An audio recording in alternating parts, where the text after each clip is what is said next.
Oi, estou gravando aqui mais um Poesia para quê para você, para que a gente possa falar agora de um poema chamado Rapto. Ele é mais um dos 7 poemas da parte Notícias Amorosas do livro Claro Enigma, que tem sido nosso objeto de estudo, de discussão aqui nessa série Poesia para quê.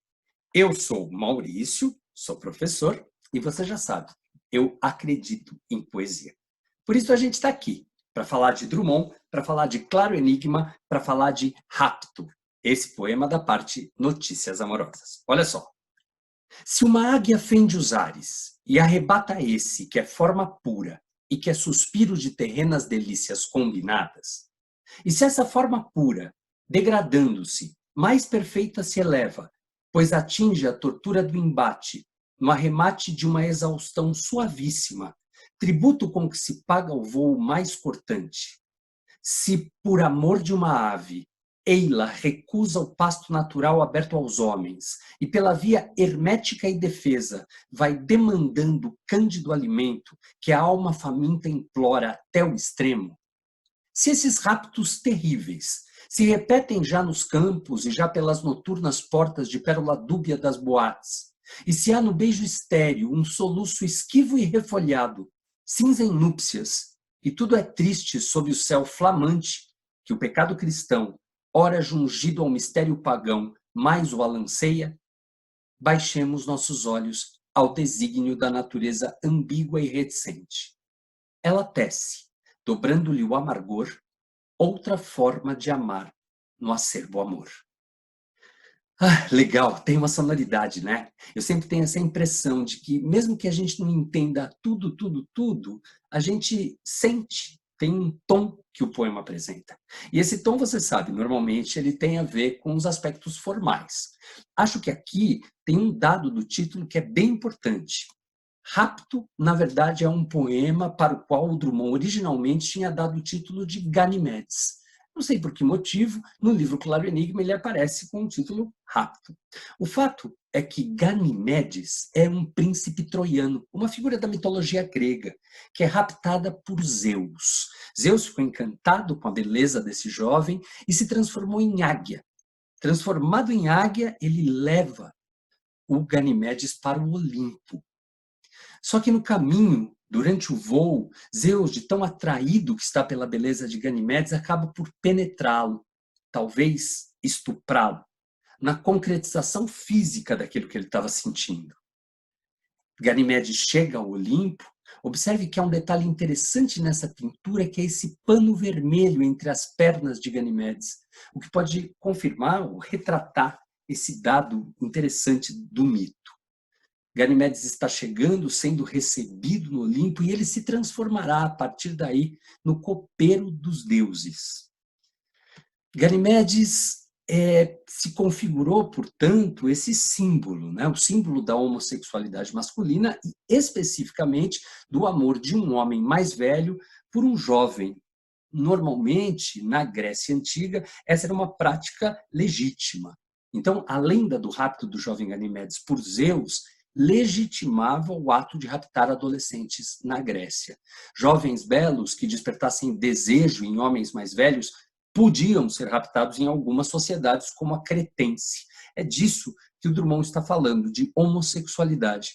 Acho interessante você saber que esse não é um tema comum da obra de Carlos Drummond de Andrade, né? Ele não toca nesse assunto, não é algo que, digamos, esteja no centro dos seus interesses. Então, esse poema, ele guarda uma especificidade por ser uma peça única. Pois é interessante também saber que Ganimedes é o nome de uma das luas que circunda Júpiter.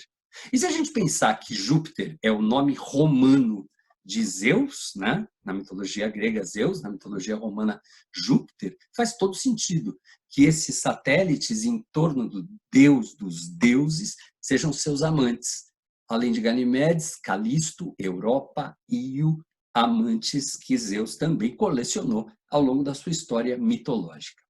Pois é, tá. Então a gente entendeu que o poema tem a ver com isso, que o poema narra esse mito, essa história. Sobre os aspectos formais, o que a gente pode observar? Temos uma única estrofe. Essa estrofe tem 25 versos. Então, o poema ele tem uma cara inteira de uma narrativa quase, né?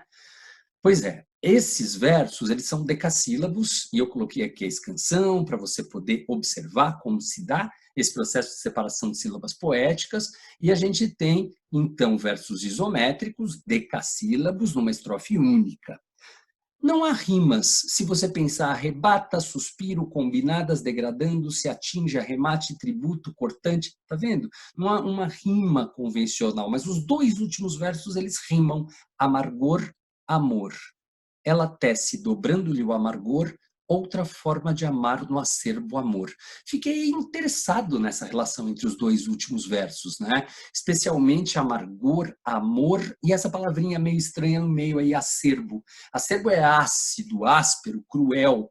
Então há essa relação entre amargo, cruel e amor, né? Tenho a impressão que a ideia de um amor cruel, dolorido e amargo, ela tem sido reforçada e ela faz parte da tal concepção drummondiana de amor em claro enigma. Tem uma amargura presente aí.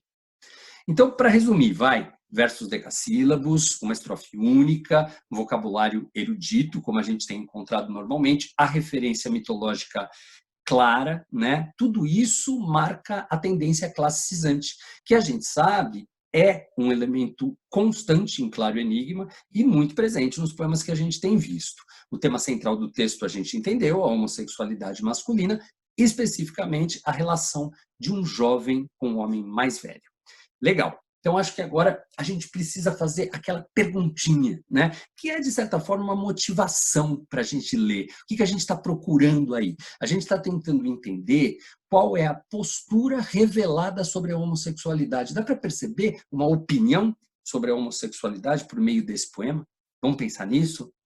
Acho que tem uma informaçãozinha que pode ajudar, que é meio gramatical, que é a presença desses 5 Cs aqui no poema, né? Dessa conjunção condicional. O C aparece assim no início da frase, ele é uma conjunção condicional, então ele coloca suposições, coloca condições para que depois delas a gente possa ter uma conclusão. Né? Se acontece isso, e acontece isso, e acontece isso, e acontece isso, então acontecerá aquilo. Baixemos nossos olhos ao desígnio da natureza ambígua e reticente.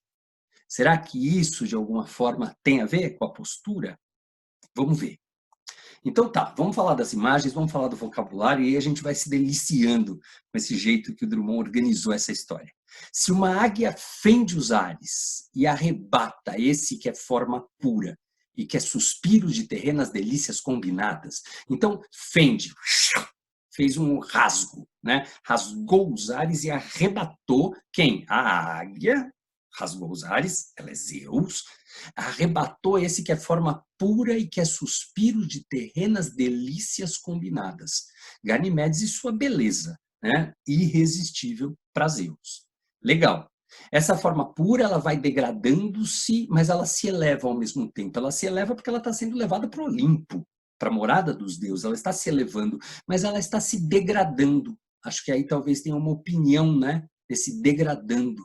Pois atinge a tortura do embate, esse encontro impetuoso. Então tem uma tortura nesse encontro, tem uma violência nesse encontro. O arremate, o fim, é um imposto que Ganimedes tem que pagar, né? Um imposto com que se paga o voo mais cortante.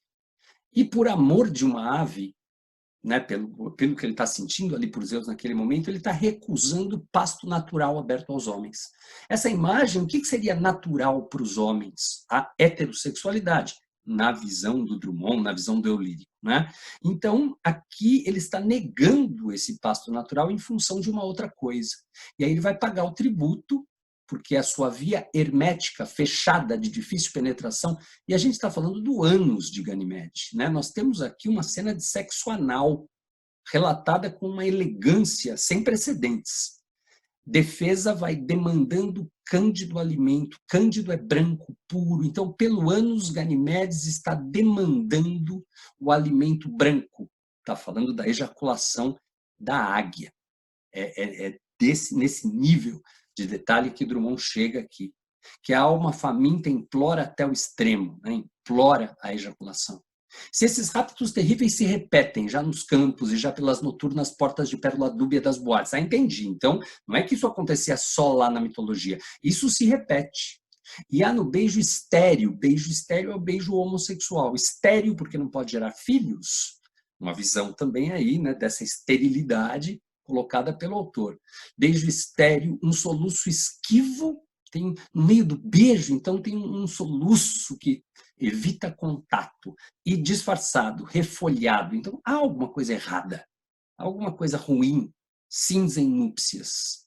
E tudo é triste, sob o céu flamante. O céu está pegando fogo, né? Há um calor nessa relação sexual, mas tudo é triste, porque o pecado cristão é a homossexualidade, ora jungido, quer dizer, emparelhado, alinhado com um mistério pagão, que é a narrativa mitológica. Então, ele está falando de como isso pode ser natural lá na Grécia, como isso pode ser pecaminoso para outra cultura.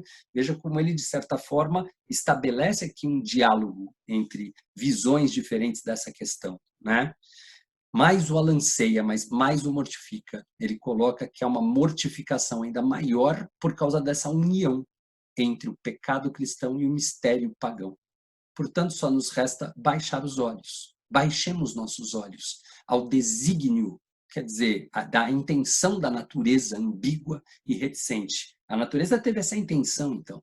Ela tece, dobrando-lhe o amargor. Olha, tem um amargor duplo, dobrado, é mais difícil. Outra forma de amar no acerbo amor. O amor já é amargo, já é cruel, lembra? Lembra dessa relação dos dois últimos versos? Parece que isso fecha um pouco a interpretação, né? A ideia que se transmite por meio do poema a respeito da homossexualidade masculina, desse tipo de relação. Então, qual é a postura revelada sobre a homossexualidade no poema, no texto do Drummond? Lembra disso? Lembra desses e se? Então, eu tinha dito que ainda que seja uma condicional, parece que é uma relação causal. Já que é assim, já que isso acontece desde a Grécia, me resta baixar os olhos. Eu estou entendendo isso como uma postura de tolerância, né? Não vou cometer nenhuma violência, não vou falar que eu acho um absurdo, eu baixo os olhos. Acho que hoje poderíamos ler, sim, essa postura do Drummond com alguns traços de homofobia. Acho que há, né? Mas se falarmos de homofobia, eu pensei nessa tela do Rembrandt, que se chama O Estupro de Ganimedes. Então, o Rembrandt está reinterpretando a história, né? Porque na história, Ganimedes é um jovem, Ganimedes não é um bebê. Veja, aqui, Rembrandt coloca como um bebê que carrega um ramo de cerejas como um símbolo da sua inocência perdida, numa visão aí sim completamente negativa da história mitológica. Acho que agora a gente precisa ler com esse olhar, pensando em tudo que a gente falou e tentando perceber essas nuances na sonoridade e no conteúdo.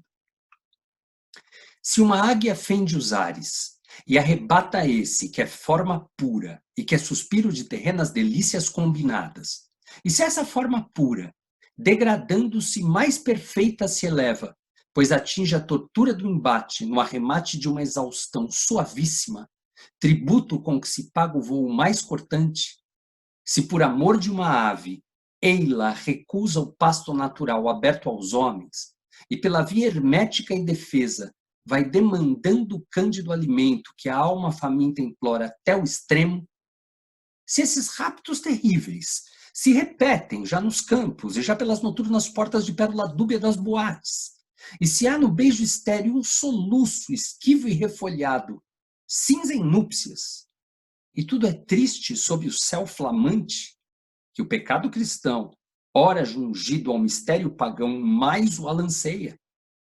Baixemos nossos olhos ao desígnio da natureza ambígua e reticente. Ela tece, dobrando-lhe o amargor, outra forma de amar no acerbo amor. A rima do fim faz bastante diferença, né? Eu acho que ela dá essa sonoridade que finaliza, de certa forma, a conversa ou tudo que a gente pensou e falou. Então esse é o Poesia Pra Quê? Estabelecendo uma relação entre esses textos e os nossos sentimentos e o mundo em que a gente vive, para que eles também se tornem nossos. Eu agradeço muito aqui a sua presença, peço que você me ajude a divulgar e que me mande mensagens falando o que você acha, que poema você quer ver analisado. Estou empenhado em melhorar essa nossa comunicação. Um beijo e até a próxima.